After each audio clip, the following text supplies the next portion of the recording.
Child abuse, बच्चों के साथ बुरा रवैया, बर्ताव या उनका एडवांटेज लिया जाना। और हमें पता भी नहीं होता है हमारे बच्चे अब्यूज हो रहे होते हैं। पहले क्या नॉर्म नहीं था, स्कूलों में भी पिटते थे, खासतौर पे लड़के तो पिटते ही थे बेचारे। अपना बचपन का याद करें, कोई एक थप्पड़ तो उसके साथ बहुत तकलीफ है। Never forget that. ऑटिज्म क्या होता है, पेरेंट्स को कब अलार्म्ड होना चाहिए कि भाई ये कुछ साइंस मुझे नजर आ रहे हैं। जो कम्युनिकेशन है, जो उसके राब्ता करने की सलाहियत है किसी के भी साथ, वो मुतासिर होता है। बच्चा चलो अगर ऐसे नहीं खा रहा तो यूट्यूब की कोई वीडियो ऑन कर दो तो इसी बहाने खा लेगा। बहुत से ऑटिस्टिक बच्चे ऐसे होते हैं जो कि हायर मेंटल फंक्शन के साथ होते हैं, इनके आईक्यू का इशू नहीं होता। कि क्लास में वो जो अक्सर लेजी बच्चे बेचारे होते हैं या जो रिस्पॉन्ड नहीं कर रहे होते, और टीचर कहती है मैंने आपसे कुछ पूछा बार बार। आप जो उनको बने बनाए नगेट्स खिला रहे हैं, आपको क्या पता उसकी चिकन में कितनी चिकन है। हमारा बच्चा खाता नहीं है, कुछ कर लो, चूंकि पेट में कीड़े।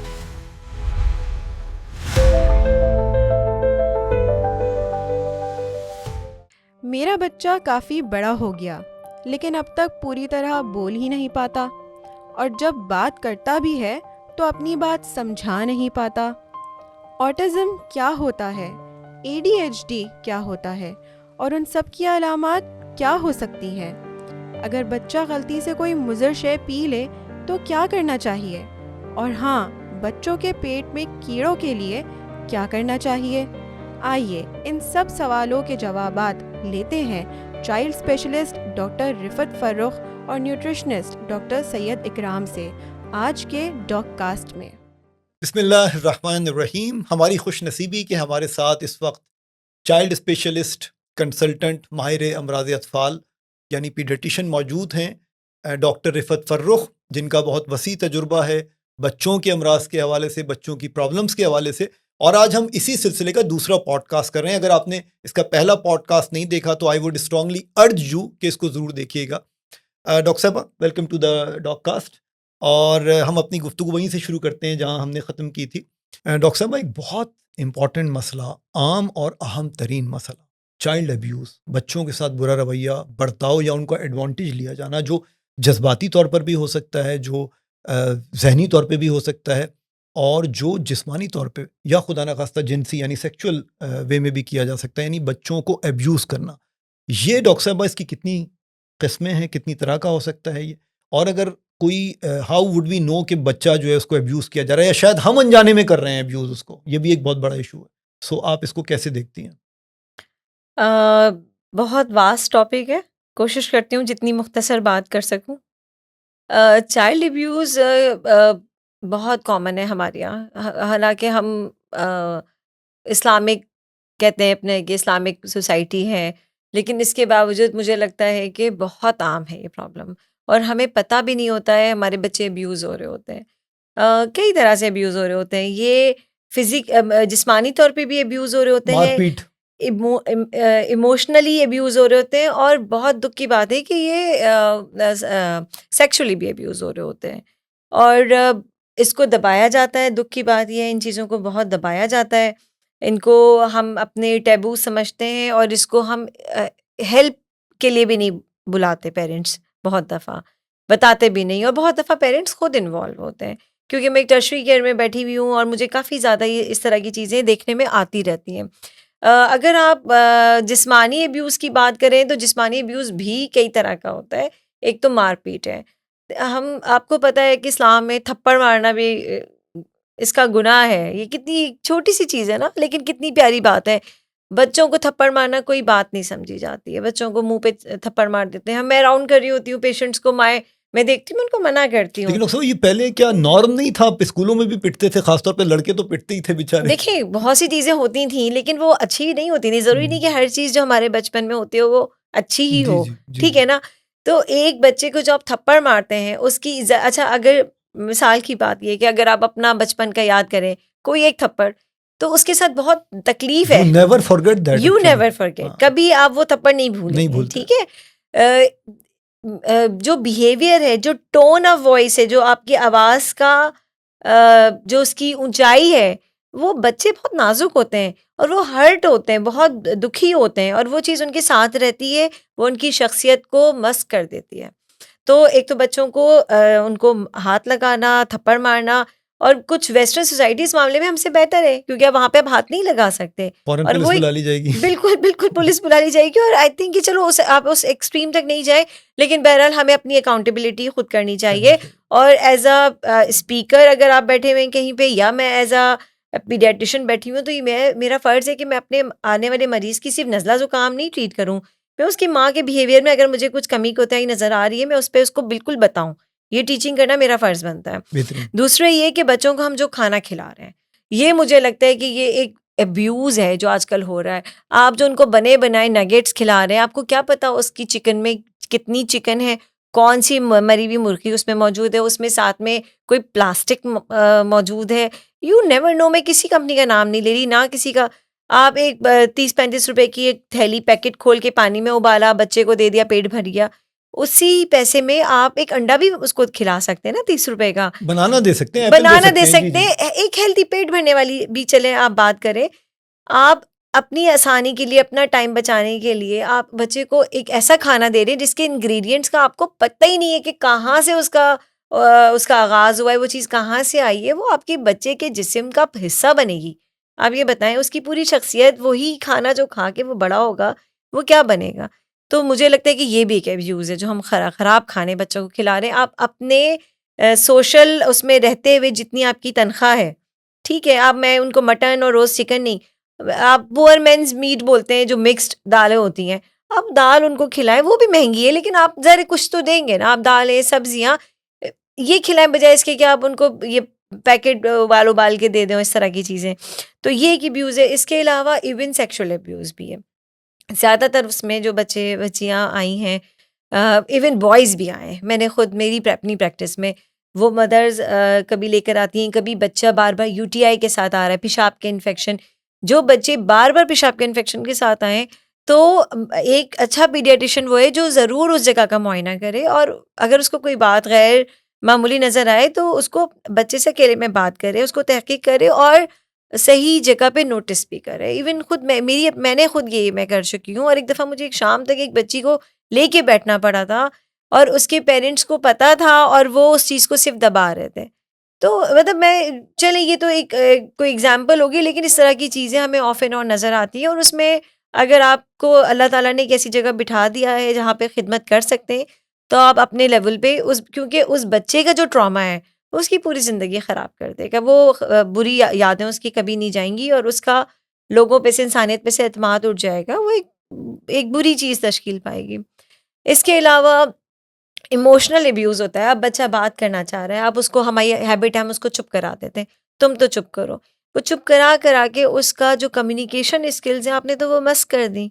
वो बच्चा कल को क्या इंटरव्यू देगा, क्या जॉब करेगा, क्या उसके रिलेशनशिप होंगे अपने स्पाउस, अपने और लोगों के साथ, जिसको आप हर बात पे चुप करा दें। यानी एहसास कमतरी, एहसास कॉन्फिडेंस, कमतरी का बिल्कुल, बिल्कुल कॉन्फिडेंस तो उसका ख़त्म हो जाएगा। खत्म हो जाएगा। तो ये सारे डिफरेंट तरह के अब्यूज़ेज़ हैं। इसके अलावा जो डे केयर्स हैं, मैं किसी डे केयर का नाम नहीं लूँगी, लेकिन मेरी नॉलेज में आया था डे केयर वो बच्चों को फिनरगन पिलाते थे। एक माँ थी हमारी, ताकि डॉक्टर ही सोता रहे थी, बच्चा। वो लेने जाती थी जब दोपहर में बच्चे को, तो पूरे 50 बच्चे सो रहे होते थे। अब हमारे तो 2-3 बच्चे एक टाइम नहीं सोते, तो 50 बच्चे कैसे सो रहे हैं। बहरहाल ये चीज़ नोटिफ़ाई की गई। इसी तरह बच्चों को जो मासियाँ हैं, जो बेबी सिटर्स हैं, आप उनके हवाले कर आते हैं, तो कोशिश करें कि घर में कोई बुज़ुर्ग हो जो सुपरवाइज़ करे। मुझे पता है ये बहुत मुश्किल है वर्किंग मदर्स के लिए। तो मैं स्पेशली आपके प्लेटफ़ॉर्म के थ्रू ये, अगर कोई सुनता है, सुनने वाले, तो मैं ये भी बोलूँगी कि जो लोग हॉस्पिटल्स बना रहे हैं या जो ऑफ़िसेज़ बना रहे हैं, अगर एक डे केयर भी बना दें थोड़ी इन्वेस्टमेंट करके, भले उसकी फ़ीस रख दें। तो माँओं का एक पीस ऑफ माइंड के साथ माएँ काम करेंगी कि उनका बच्चा सेफ हाथों में है, वो उसको बीच में ब्रेक में जाके देख सकती हैं। क्योंकि आपको नहीं पता कि आपके बच्चे के साथ बेबी सिटर क्या कर रही है, उसके खाने के साथ क्या कर रही है। बच्चे आते हैं ब्रोकन बोन्स के साथ, मतलब डिफरेंट चीज़ें हो रही हैं। तो ये एक बहुत बड़ी चीज़ है, इसको बिल्कुल हमें नज़रअंदाज नहीं करना चाहिए। बेशक डॉक्टर साहबा। अच्छा डॉक्टर साहबा, इसके बाद हम एक बड़ी इंपॉर्टेंट जो आजकल बहुत कॉमन कंडीशन है उसके हवाले से बात कर लें। पहले तो ये भी क्लियर होना चाहिए कि ये बीमारी है भी या नहीं है, या ये कोई कंडीशन है, और क्योंकि इस बारे में डिफरेंट व्यू पॉइंट्स पाए जाते हैं। मैं बात कर रहा हूँ डॉक्टर साहबा ऑटिज़म की। आप अगर प्रिसाइजली कॉन्साइजली इसको डिफाइन कर सकें कि ऑटिज़म क्या होता है, पेरेंट्स को कब अलार्म्ड होना चाहिए कि भाई ये कुछ साइंस मुझे नज़र आ रहे हैं बच्चों के अंदर, मेरे बच्चे के अंदर, के ये ही माइट और शी माइट बी ऑटिस्टिक, तो how would you define autism और इसकी अलामात क्या हैं? देखिए, ऑटिज़्म को अगर आप एक जुमले में डिफ़ाइन करें ना, तो ये दिमाग का या ज़हनी ग्रोथ का वो प्रॉब्लम है जिसमें उसका जो कम्युनिकेशन है, जो उसके राब्ता करने की सलाहियत है किसी के भी साथ, वो मुतासिर होती है सबसे ज़्यादा ठीक ऑटिज़्म है, में, ठीक है? ठीक है। वो राब्ता उसकी अपनी ज़ात के साथ भी है। अब इसमें ये डिपेंड करता है कि ये कितना सीवियर है, माइल्ड, मॉडरेट, सीवियर हो सकता है। ठीक है। बहुत से ऑटिस्टिक बच्चे ऐसे होते हैं जो कि हायर मेंटल फंक्शन के साथ होते हैं, इनके आईक्यू का इशू नहीं होता, लेकिन जो राब्ता कम्युनिकेशन स्किल्स का प्रॉब्लम है ये, वो उनकी वीक होती है। तो ये इनकी ग्रेडिंग है। पहले पता नहीं चलता था, अभी ये कि पेरेंट्स की क्योंकि नॉलेज आ गई है, उनको पता चल गया कि इस तरह के प्रॉब्लम्स हैं, वो साइकेट्रिस्ट, पीडियाट्रिशियन के पास ज़्यादातर पहले जाते हैं, फिर वो रेफ़र कर देते हैं साइकेट्रिस्ट के पास या साइकोलॉजिस्ट के पास। फिर इसकी असेसमेंट होती है, इसके स्कोरिंग सिस्टम है, पेरेंट्स का इंटरव्यू, बच्चों को ऑब्ज़र्व किया जाता है, मुशाहिदा किया जाता है बच्चे की हरकत और सकनात का, और उसकी बेसिस पे डायग्नोस करते हैं। और फिर इनकी डिफरेंट थेरेपीज़ हैं, ऑक्यूपेशनल थेरेपी होती है, डिफरेंट थेरेपी, स्पीच थेरेपी, जितनी उसकी नीड होती है। तो जो माइल्ड केसेस हैं वो बहुत से बेहतर हो जाते हैं, नॉर्मल जैसी लाइफ गुजारने जैसे हो जाते हैं, माइल्ड टू मॉडरेट।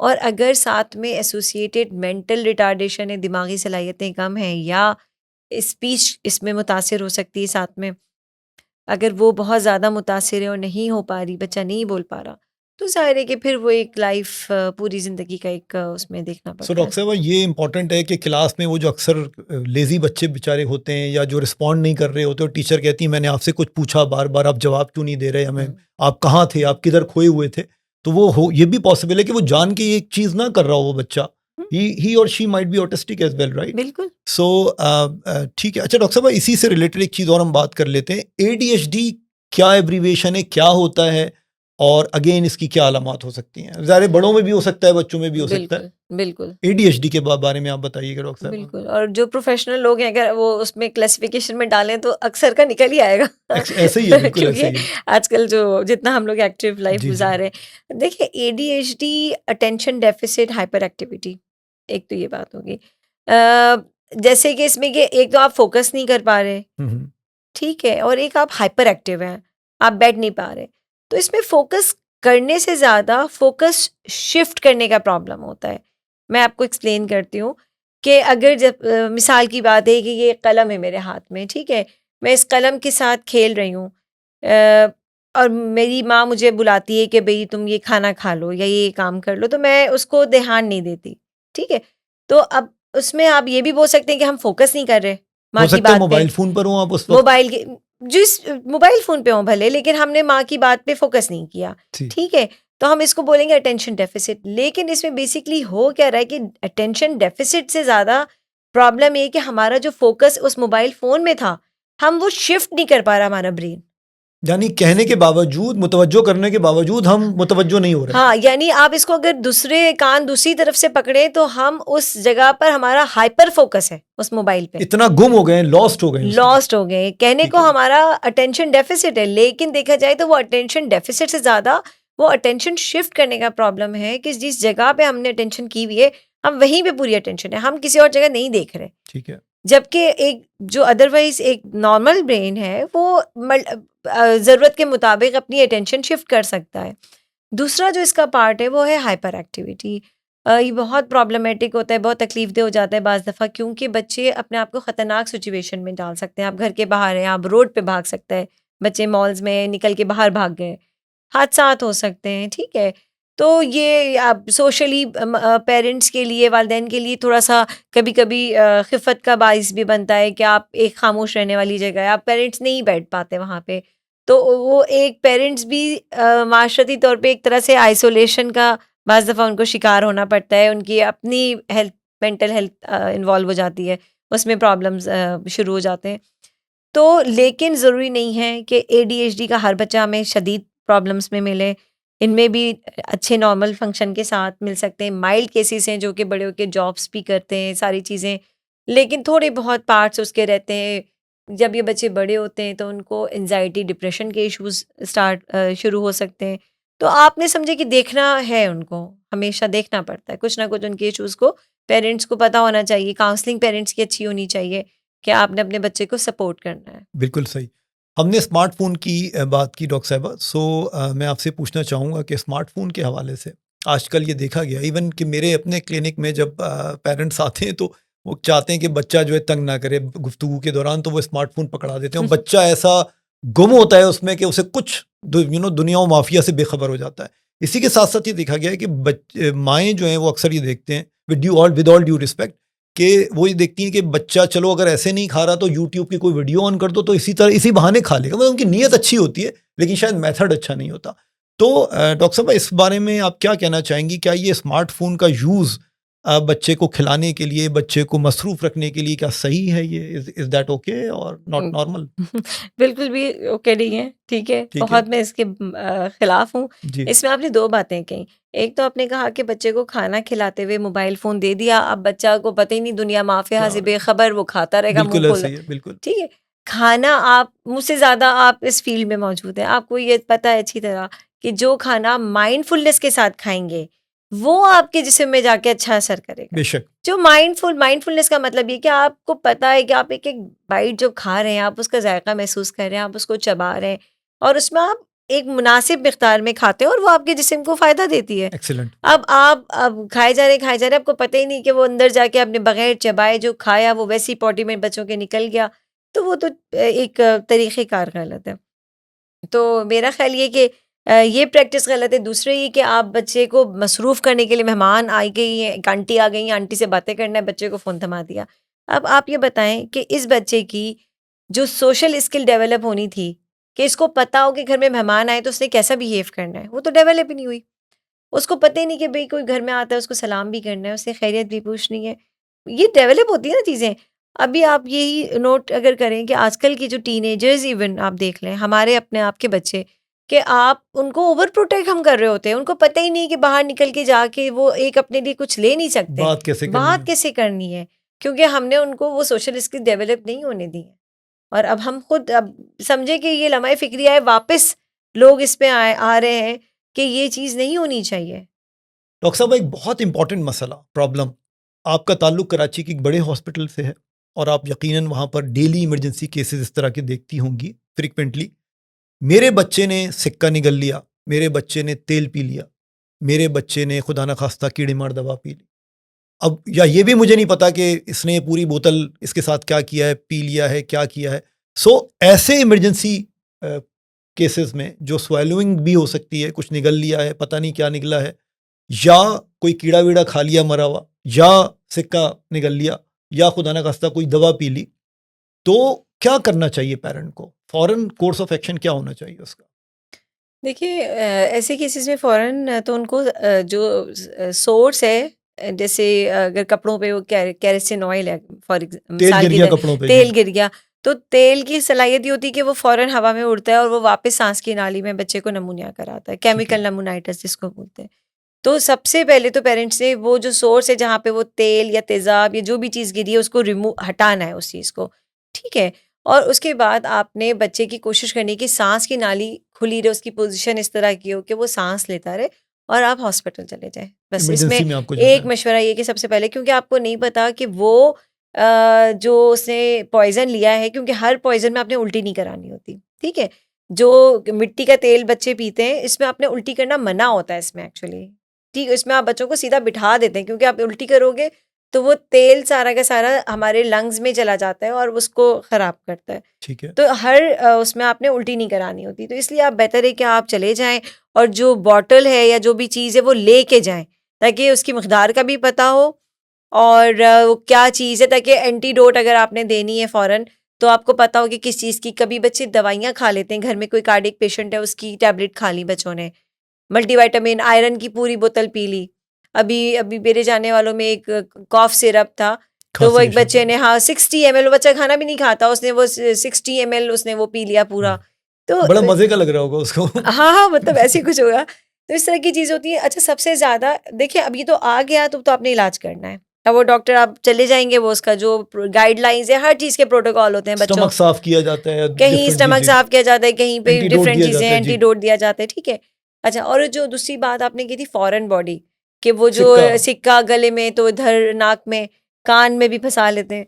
तो वो भी अगर आपने बच्चे को अगर लग रहा है कि सांस लेने में मुश्किल हो रही है, वो तो भी एक इमरजेंसी वाली सिचुएशन है, आप फौरन उसको पीडियाट्रिक सर्जन के पास आप भिजवाते हैं ब्रोंकोस्कोपी के लिए, अगर सांस लेने में दिक्कत हो रही है। एक्सरे में भी डॉक्टर साहब आ जाता है सिक्का हाँ, वगैरह तो, एक्सरे तो ऑब्वियसली वो जी आएगा, तो जी, आपने उसका एक्सरे कराएंगे, उसमें नज़र भी आ जाती है जी कभी जी, फॉरेन बॉडी। ठीक है, अच्छा, जो मेरा ख्याल है ज़्यादा इम्पोर्टेंट हम जो बात कर सकते हैं इस हवाले से, वो ये कि ऐसा हुआ क्यों, ठीक है, ये ज़्यादा इम्पोर्टेंट है, क्योंकि एक दफ़ा आप उस मुसीबत में फंस गए, वो तो आपने इलाज कराना है, आपने जाना है सबसे पहले हॉस्पिटल, देयर इज़ नो वे कि आप घर बैठ जाएं।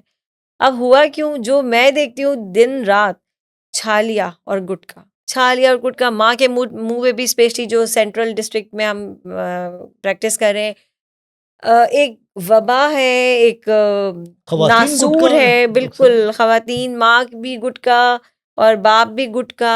आपको पता है ना कि अभी एक लॉ अप्रूव हो चुका है, और अभी तो हमने अपने हॉस्पिटल में मुहिम भी चलाई थी, वैसे तो और पाबंदी पुलिस है की भी गुटखे हेल्प की भी सेल थी। पे, जी जी, जी, पाबंदी भी है, अब तो इस पे क्राइम उस लिस्ट में आ गया है। एनीवेज, तो बात ये कि जब घर में छोटे बड़े सब खा रहे हैं, तो कोई ना कोई उस छोटे से बच्चे के, 1 साल के, 1.5 साल के बच्चे के मुंह में भी छालिया कहीं से उसने उठा के खा ली, और वो फॉरेन बॉडी जो बनती है, एक दो बच्चे तो हम, एक बच्चा तो एक्सपायर हो गया था अभी रिसेंट की, पहले भी हुए, मतलब उसमें बार बार माँ आ रही थी नमूनिया के साथ, वो नमूनिया का उसका इलाज हो रहा था, फिर जब पता चला बाय द टाइम के, वो हिस्ट्री ही नहीं दी माँ ने कि वो छालिया की और गुटखे की, और जब पता चला, जब शक हुआ कि ये फॉरेन बॉडी हो सकती है, तो वो काफ़ी लेट हो इट वाज चुका टू था। लेट, हाँ, हाँ, वो उस पे वेंट पे बचा, वेंट अवेलेबल नहीं था, मतलब डिफरेंट चीज़ें, यू नेम इट, 100 मसले मसाइल। बात ये है कि इसकी नौबत ही नहीं आनी चाहिए। आप ऐसी चीज़ जो आपकी आमदनी कम है, आप रोज़ाना, एक तो पैसे बर्बाद, दूसरे आपके बच्चे गलत चीज़, फिर ओरल कैंसर्स हो रहे हैं लोगों को इसकी वजह से। तो उसमें जाए नहीं कि आपके बच्चा फॉरेन बॉडी, ज़्यादातर फॉरेन बॉडी आजकल छालिया गुटिया के साथ होती है, सिक्के वगैरह का इतना नहीं हमें नज़र आते जितने ये नज़र आते हैं मेजॉरिटी, फिर वो बाद में ब्रोंकोस्कोपी होती है, वो लेकर आते हैं आपको दिखाने के लिए। अ, बाकी दूसरे जो वो एक्सीडेंटल पॉइजनिंग की बात है, तो उसमें मेजॉरिटी जो बच्चे आते हैं ना, जो आप पेप्सी की और फैंटा मिरिंडा की बोतलों में ये मिट्टी का तेल भर के जो रख देते हैं लोग वो बाथरूमों पी में लेते कोने पे हैं, इधर उधर, बच्चा वो पी लेता है। अक्सर बाथरूमों में लोग छुपा देते हैं ऐसी जी, बोतल, बच्चा बाथरूम में है, उसने वो पेप्सी की बोतल पेप्सी समझ समझ लेते ली, हैं, ठीक है, ज़्यादातर यही सीन होता है। एक दफ़ा किसी ने चूहे मार दवा उसमें मिठाई में करके इधर उधर रखी थी, वो बच्चे सारे, पूरी फैमिली के बच्चे आ गए मिठाई खा के। माँ चली गई, उसको पता नहीं था, उसने इधर-उधर रखी, सब बच्चों ने चुन-चुन के वो मिठाइयाँ खा ली। क्या वो बच मतलब ये सके? एक्चुअली लाइव, हाँ, वो बच गए थे। अल्हम्दुलिल्लाह, ठीक है, ठीक है, अल्हम्दुलिल्लाह। ये चीज़ें बाकी है कि बच्चों को आप पानी की स्विमिंग के लिए अनसुपरवाइज़ ना छोड़ें। ये भी एक्सीडेंटल है, मतलब पीडियाट्रिक इमरजेंसीज़ में ये चीज़ें आती हैं सारी। तो बस समझदारी से, और prevention is better than than cure, cure, बिल्कुल बस। सही। अच्छा डॉक्टर साहब, अक्सर एक प्रॉब्लम आती है, वो ये कि हमारा बच्चा खाता नहीं है, कुछ कर लो, नहीं खाता, भूख नहीं लगती, या भूख लगती भी है तो नहीं खा रहा, अपनी मर्ज़ी की चीज़ें खाएगा। इसके हवाले से आपका क्या टेक है? क्या हल है इस मसले का कोई, या वजह आइडेंटिफ़ाई करें कि क्यों नहीं खा रहा? देखिए, इसमें कुछ चीज़ें ना ओवररेटेड भी हैं, ठीक है, ठीक है? मदर्स बाज़ एक वो इस एक्सट्रीम स्पेक्ट्रम है जो कि बच्चों को कुछ गलत-पलत चीज़ें खिला रहे हैं, और एक वो है जो कि हर चीज़ खिला रहे हैं, और वो बच्चा, उनको लगता है कि अभी भी कुछ नहीं यानी खा रहा। ओवरवेल्म्ड हो गया है बच्चा बेचारा। बच्चा हाँ, ओवरवेल्म्ड हो गया, मदर्स ओवरवेल्म्ड हो गई हैं। उसमें ये है कि आप बच्चे को देखें, उसका चेकअप करें, अगर उसकी हाइट सही है, उसका वेट सही है, न्यूट्रिशनल माइक्रोन्यूट्रिएंट, मैक्रोन्यूट्रिएंट डेफिशिएंसी नज़र नहीं आ रही, विटामिन्स की कोई डेफिशिएंसी की, आप इनको रीअश्योर करें, ठीक है? कि ठीक है, जो खा रहा है उसका वज़न ठीक है, आप टेंशन नहीं लें, बच्चा ठीक हो जाएगा। बाज़ बच्चे पिकी ईटर्स होते हैं, वो अपनी उनकी ग़िज़ाई पूरी हो जाती है नीड, और पेरेंट्स को लगता है कि इसने कम खाया है। दूसरी एक ख़ास चीज़ इसमें होती है कि बच्चों को जो दूध है ना, वो समझे कि एक्सक्लूसिव ब्रेस्ट फीडिंग जैसे 6 महीने तक होती है, उस टाइम तक उसमें हर चीज़ बच्चे को मिल रही होती है। उसके बाद जो रज़ात की उम्र है 2 साल, 2.5 साल तक, ठीक है? उसके बाद आप उसमें दूध को मेन आइटम नहीं रहने दें बच्चे का। दूध वो पिए दिन रात में 1 ग्लास सोने से पहले। बच्चे आते हैं हमारे पास जी, वो दूध पी के उसके बाद खाने की बारी आती है, पहले फीडर की बारी आती है। जब बच्चे ने, जब पेट तो उसका भर गया ना, वही एक ही स्टमक है उसके पास, तो फिर वो खाना कैसे खाएगा? अब ऐसे बच्चे की कैलोरीज पूरी हो रही हैं, ठीक है, वो बच्चे का वेट भी सही है क्योंकि दूध में कैलोरीज भी मिल गई, वजन भी, लेकिन ना उसको विटामिन ए उतना मिला, ना उसको आयरन उतना मिला, क्योंकि उस 2-2.5 साल के बच्चे के लिए दूध हर चीज़ पूरी नहीं करेगा, उसकी सारी चीज़ें। तो उसमें कि आप क्या खिला रहे हैं, कैसे खिला रहे हैं, और थोड़ा-सा तसल्ली से खिलाएँ, बच्चे खाने लगते हैं। बेहतरीन।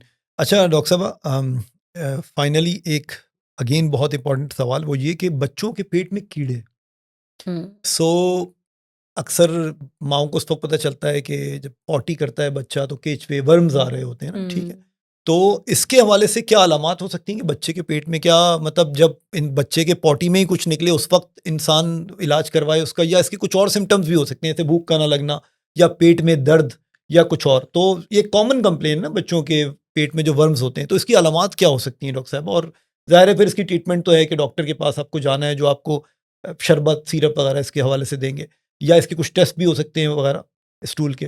देखिए, इसके टेस्ट भी होते हैं स्टूल के, स्टूल में इनके ओवा, सिस्ट जी, जी, वगैरह ही जी, आ जी। जाते हैं, ठीक है? अलामात यही होती हैं अलामात। कि पेट में दर्द है, ऑफ एंड ऑन बच्चे के, बहुत शदीद दर्द नहीं, लेकिन एक हाँ, दर्द कहता रहता है बच्चा, और भूख और भी। बदहज़मी होती है, भूख नहीं लगती है। चलो, लोग कहते हैं भूख बहुत लग रही है, पेट में कीड़े, नहीं, ऐसा नहीं है।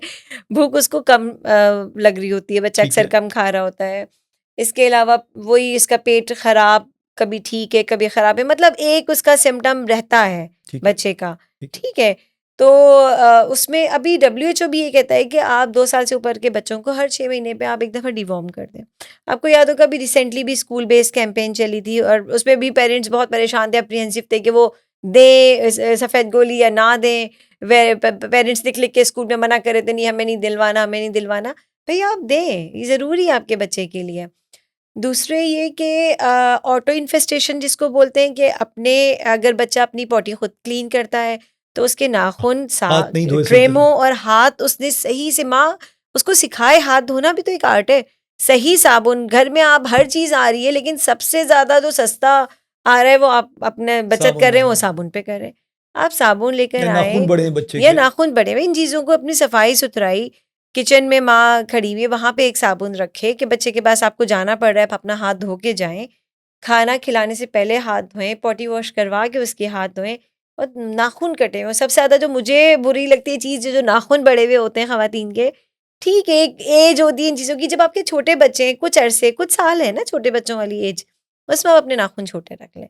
क्योंकि बच्चों को सबसे ज़्यादा नुकसान होता है, आपके नाखूनों में जो चीज़ें आपको नज़र नहीं आ रही होती, माइक्रोस्कोपिक होते हैं ना, बैक्टीरिया, वायरसेस, तो बच्चों को बार-बार उनको वॉर्म्स होते रहते हैं उनकी पॉटी में। अच्छा, वॉर्म की भी जो मेडिकेशन है, मेजॉरिटी होती है कि आप 2 वीक्स के बाद ना रिपीट भी कर सकते हैं आप। एक कोर्स इस तरह का है कि भी 2 आपने 3 दिन वो दी दवा, या एक दफ़ा दी, सिंगल डोज़ भी है, 2 वीक्स बाद रिपीट कर लिया, ठीक है। ताकि जो उनके अंडे वगैरह जो थे अंदर, शरबत आमतौर वो पे दिया सारे, जाता है। जी, जी, जी। शरबत हाँ, भी बिल्कुल दे सकते हैं। ये हो गया, और नाखून आप अपना तराश के। अच्छा, रात में बच्चों के बाज़ दफ़ा पॉटी की जगह पे कहते हैं कि ख़ारिश हो रही है, बच्चा खुजा रहा है, सो नहीं पा रहा, तो वो भी वॉर्म्स होते हैं, तो उसको भी ट्रीट करना है। उसमें आपको पॉलीफिक्स वगैरह लगा के वो नहीं मसला हल होगा, उसको आपने प्रॉपर वॉर्म्स की मेडिकेशन देनी पड़ेगी। बेहतरीन। डॉक्टर साहबा, बहुत इम्पोर्टेंट टॉपिक्स पे आपसे आज डिस्कशन रहा। Thank you so much. आपने अपना कीमती वक्त हमें दिया।